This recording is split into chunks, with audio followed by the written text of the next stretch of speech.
to it, everything gets better. Right, until the cops catch you, then you have a really bad day.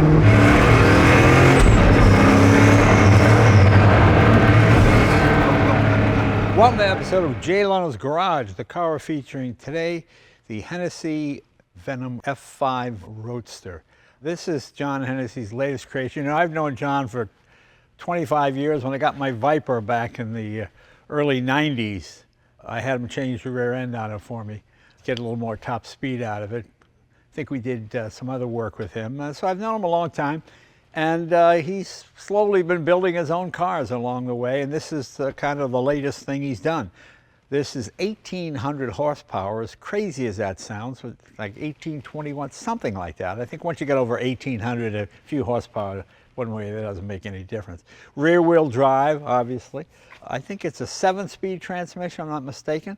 This right now is being looked at by a friend of mine, a man you might know from Shark Tank, Robert Herjavec. Robert, come in here. Robert is the consummate car collector. He's had all kinds of great stuff. What do you think? I like it, considering it. I mean, who doesn't love a car with 1,800 horsepower? Exactly, exactly, because I know you live in a hilly area. And yes, I need the torque to get up the hill. To get up the hill. Yeah. Well, this is good old American torque, you know. We Americans kind of like bottom-end grunt as opposed to, you know, like I got my little Honda 600 over there. It's a 1964, it's 57 horsepower, and it revs to 9,500 RPM, all the way back in 64. Wow. And when they did it again, they had the high revving, but most Americans would short shift because we have this mindset in this country that, oh, if the engine's spinning too fast, you're wearing it out. So people would always short shift it, so they lowered the torque rating down to a little bit lower. They cut a couple of thousand RPM off because that's just the way we are. We like those big, powerful V8s. And this is a classic example of that. This makes grunt all the way through the rev range. I think it revs for about 7,500 RPM. 2-valve engine, push rod. Hennessey makes their own block, their heads, they do everything. And they build the whole car right there in Texas. I remember when John first came out with the coupe, I went to see it, and it was beautiful. What I like about this is a roadster. I mean, I don't know about you, but I love a roadster and the whole idea of open-top wheeling, and I'm just so excited about the horsepower with an open-air convertible. Yeah, and this top comes off, and yep. yeah. So, and it's a nice-looking car. I mean, it's on a classic supercar line. You know, these days when you go on, and John loves top speed. I think he was the first guy to break 200 in a Mustang a couple of years ago. We did that, and that was fun. But when you get into aerodynamics, cars just have to look a certain way. Right. You can't come out with some wild thing that, well, I always use the Countach as the example. The Countach really has a drag coefficient worse than a Volkswagen, but it looks swoopier because to the eye, what looks swoopy isn't really swoopy. You know, a Prius is aerodynamically a better car, but not exciting.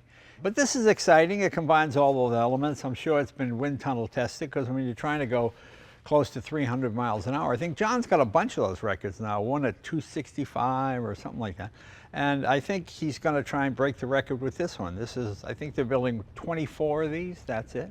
I think they're going to build 99 of them, if I'm not mistaken. But probably not Roadster. I think 24 Roadster. Oh, I think you're right. Yeah. What's interesting is that once you pick a color, that's it. They retired that color. Okay. So you can only, like, if you're going to pick orange, you're going to have the only orange one. All right. And to your point about top speed, I think it's 0 to 60 in about 2.6, 300 something miles. Right. Supposedly, it's the fastest car from 0 to 200 miles. Right. Yeah, once you get over $1.50, the cops come looking for you. You know what I mean? It gets a little crazy. You know what I love? It reminds me a little bit of the Pagani, the mirrors. Right. You know, I love the idea, and I'm sure it's aerodynamic, but I love the look of how they come down and how swoopy they are in the carbon fiber. Well, that's true. You know, when you get to those speeds, if you took these mirrors off, you probably gain a half a mile. I mean, the littlest thing can affect aerodynamics. The new Rolls-Royce, they're trying to make that the most aerodynamic Rolls-Royce ever, which it is. And they did like 800 hours of sculpting on the lady in the front, the Spirit of Ecstasy, to get it to be more air, so the air would go around it. So I was just in Spain test driving my Mercedes Project 1. Right. And the Mercedes guys were telling me that the front logo, the star, is hand painted. It takes 40 hours in order to gain speed. Yeah. And That's what I mean. It's like, I think, how much speed do you gain by painting instead of a decal? well, again, it's airflow over the hood, isn't it? Yeah. And where did you drive it in Spain? What's the track there? Valencia. Okay. The former Formula One track. Yeah, yeah. So the car's coming out. I get mine in July, but it's the first time I got to see it. And to your point, all the cars at that speed are relatively similar. The Hennessey, from far away, I mean, they all have that air, because you got to all wind tunnel test it now. You've got to have a certain shape, but what I really like about, I mean, I'm an old car guy. I like top-end, traditional muscle car guy, I mean, my age, so I love the top-end speed. The other thing I love about this car is the carbon. I mean, carbon fiber is like, you know, porn for car guys. Right, right. I love the roof. It's super light, too. It just has 3 latches, and you just take it right off. It is amazing, you know, when they built the F1 McLaren, that was the first all carbon fiber car. And just the shell was 2,000 hours to lay Just the for carbon. the shell. Just in the shell. When the P1 came out, it was less than 90 minutes to make it. I mean, just how quickly it advances. Because you realize the F1 is 30 years old.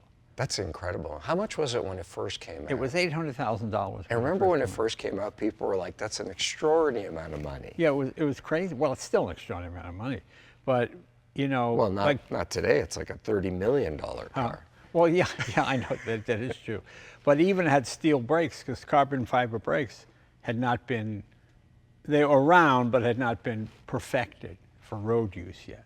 So that's where you realize all the changes. You know, cars have always been fast. It's getting them to stop and go around corners. That's where all the technology. You go back to the early 1900s, guys are going 100 miles an hour and parts are flying off, and, you know, just crazy. So that's really all the smart stuff is really in the braking, suspension, the handling. Because we've always had pretty high horsepower since just about the beginning. And this is at 1800. This would, I think, the next level down would be the Demon 170 at 1,025 horsepower in a production car. I don't know if this would qualify as a production car, probably a limited production car. But in a mass-produced car, the Demon has a record probably for the next year or two until something like this breaks it. But, yeah. Yeah, it's incredible when you think about 1,800 horsepower in a road car today. Well, yeah. Well, can you really do it? Can you really use that much horsepower? You know, that's what a car. Are you good enough to do it? When you get in some of these cars, they're so much better than you are as a driver, unless you're like an F1 guy or something, an F1 driver. It's such another level above. It almost makes you laugh how powerful they are. What else have we got here? Let's see. I guess you can't get to the engine compartment here. This doesn't open. But that's the way I think the whole back opens up. Yeah, that's the way it is with a lot of supercars now. Obviously, disc brakes all the way around. I'm not sure which disc they are. They say Hennessey. It's certainly nicely done. I mean, fit and finish is pretty good on it. Let's see. It's got the, what do you call these, dihedral doors? This is long. Where's the key? What did you call them? Dihedral. Oh, there it is. I love the way the doors go up. Yeah. I mean, the fit and finish is beautiful, like you said. Like, look Yeah, at it's these nicely seats. done. It's very nicely done. Gorgeous. It amazes me though, how Spartan the interiors are. Well, for that kind of money, it's like very, Well, very yeah, simple. it's not a Rolls Royce. You're just going for top speed, you know. Right. It's almost like they want to impress you with how little they're putting in the car. Right. Well, they call that decontenting, you know, like you buy the top-of-the-line 918 Porsche, and to make it lighter, they take stuff out, and they charge you more. So take off the air conditioner, take off the radio, okay, and it's another 20 grand, you know. Which of my Porsches has the little tabs for the door? Right. Yeah, those are usually the lightweight top-of-the-line model, yeah. Very funny. Well, I think we should take it for a ride. Let's do it. All right, let's give it a shot. Let's see what we got here. Not so elegant. Oh, this is cool. Yeah, it's very nice. It's very, very nice. It's all the right noises. my gosh, it sounds incredible. Woo.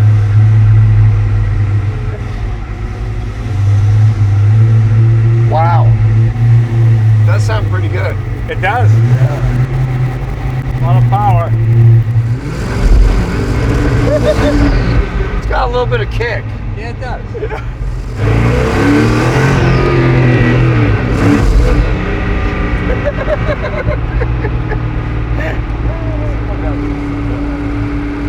I can't hear anything now.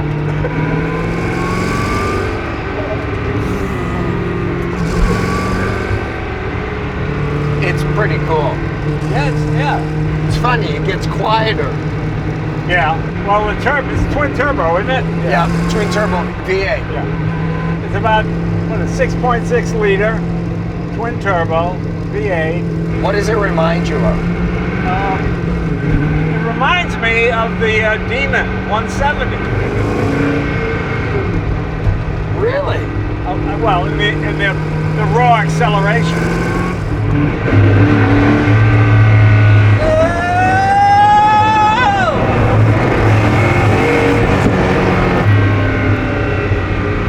It's almost a little scary fast. Well, no, I don't think it's scary. I think it's not like, oh my God, you're all over the road. I mean, it's very controlled. You aim it at a place. I mean, it feels very stable. It is very stable. I don't mean scary in that way, just to have that much power in it. I feel like we need more carbon fiber. Well, I don't think you can get any more carbon fiber than this. Sorry we're not as well versed on it as we should be. John is an amazing engineer, and he does some wonderful work. He really does. Well, he's been doing it for so long. Yeah, been doing it for so long. Pipers? As I mentioned before, he was the first guy to break 200 in a Mustang, I think officially, which you think that would have been done before, but it hadn't been done. And he's a real top speed guy. I'm not so much a top speed. To me, all the fun is between 20 and 120. Not as much vibration, too, as No, I thought. it's a very Like very smooth engine. It's a quality product. I mean, it's beautifully done. Beautifully done. Remember when they used to have ashtrays in the cars? Yeah.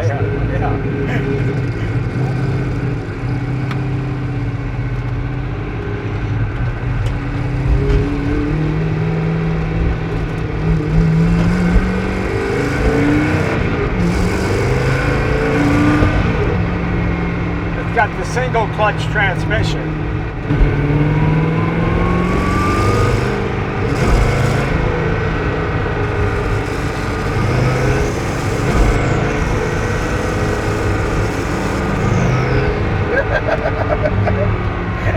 It is fun, though. It is fun. Oh yeah, you got plenty of power. You don't have to worry about that. Is power like money? Is it ever enough? Yeah, I mean, horsepower's gone crazy. And we're both old enough to remember when 500 horsepower. Oh my gosh. Oh my God, 500 horsepower. 500? Yeah. I mean, so many vehicles. When the Veyron, when Ferdinand Peak with Volkswagen told them to build a Veyron with 1,000 horsepower, engineers they can't be done. They needed 11 radiators to cool it and all kinds of oil coolers, everything else kind of thing. And that was his edict. I want 1,000, and people, they can't be done now. But Peak drove it through, and 20 years ago, that's how old the Veyron is now.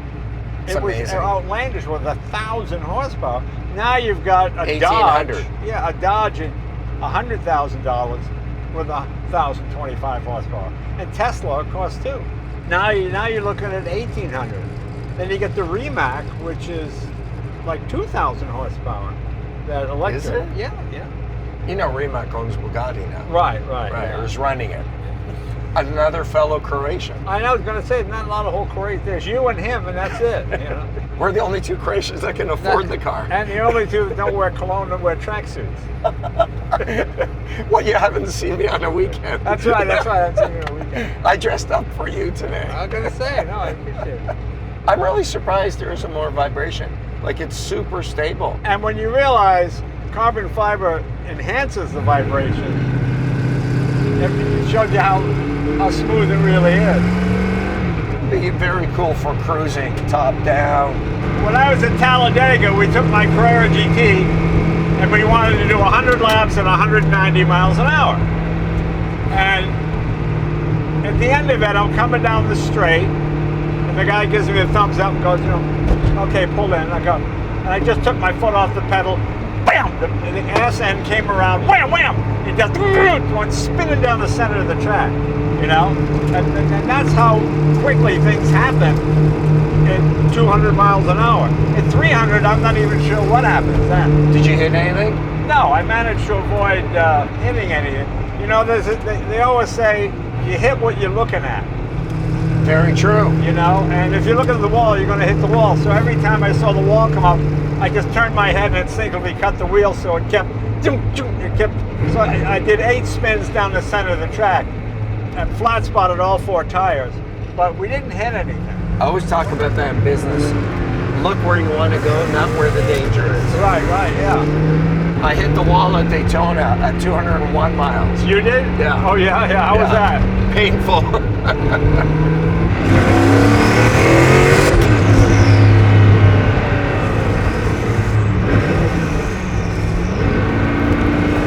Acceleration is crazy. Acceleration is crazy. And it fits the acceleration. It's not like a Tesla. Right. Well, you get the full sensory experience. The Tesla, you just get the G-forces, but none of the visceral part of it.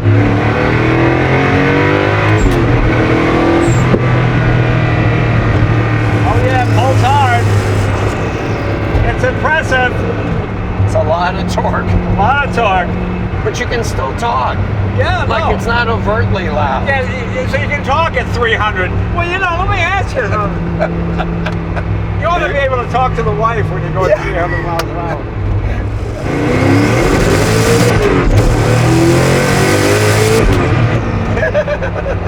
It handles right. You want to give it a shot? Sure. Yeah, let's see what it does. Yeah. I love how stable it feels. It's incredibly Even at stable. speed. No, this is very impressive. It's very well made, very well done. I was expecting way more rattle and roll. Right. I mean, today, there's so many cars in this price range. I know. It doesn't even seem like an extraordinary amount of money. I know it is, but it doesn't. No, but think about it. Remember when we were young, like a $100,000 car was... Oh yeah, I remember watching 60 Minutes, and they had a piece on Lamborghini, on the Countach. And Morley Safer said, if you think this is an ad for the Countach, it's not, because they're already all sold out. Oh, and by the way, they cost $100,000. I remember that piece. Let's put it in neutral, put it in park.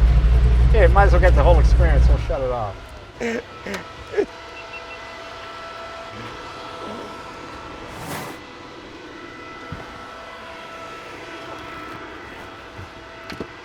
Here's the key. Oh, we got on the other side of this thing. I love that they number them, 2 of 30. Right. Unlike the Ferrari, where they're making 500, but maybe 550, maybe 580. Yeah.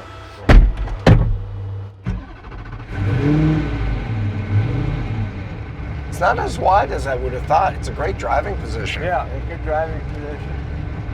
Great visibility. Reminds me a little bit of the LaFerrari. Yeah, it's really stable, huh? It feels like a dart to me. Yeah. It's really impressive and so grounded too. Wow. I'm just used to cars being floppy. Yeah. The acceleration's incredible. Yeah. The brakes are okay. Downshift with the pedal.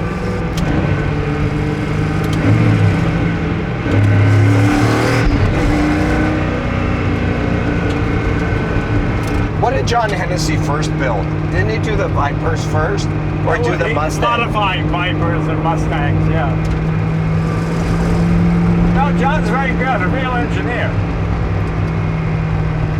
This whole category has really exploded. The Venom, you've got the Rimac, the Gordon Murray car. Yeah. You know, the new Bugatti is supposed to be completely electric. Yeah, I think it'll be pretty much just a Rimac, yeah. Yeah. Floor it.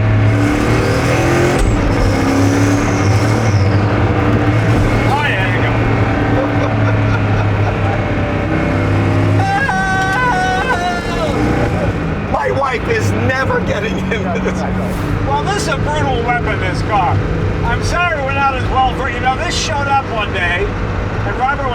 never wanted to drive it, so I don't know a whole lot about it, you know? It does, I have no doubt it'll do what they say it'll do.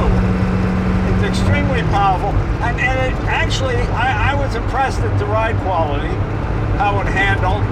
You know, a lot of times you get these overly powerful supercars, and you put your foot in it, and you just slide inside. I mean, this thing hooks up and goes. It handles nice. Yeah, I very much enjoyed it. I can't get over the stability of it at speed and acceleration. What surprised me is the rigidity of it. Rigidity of it is very good. Not a lot of rattles.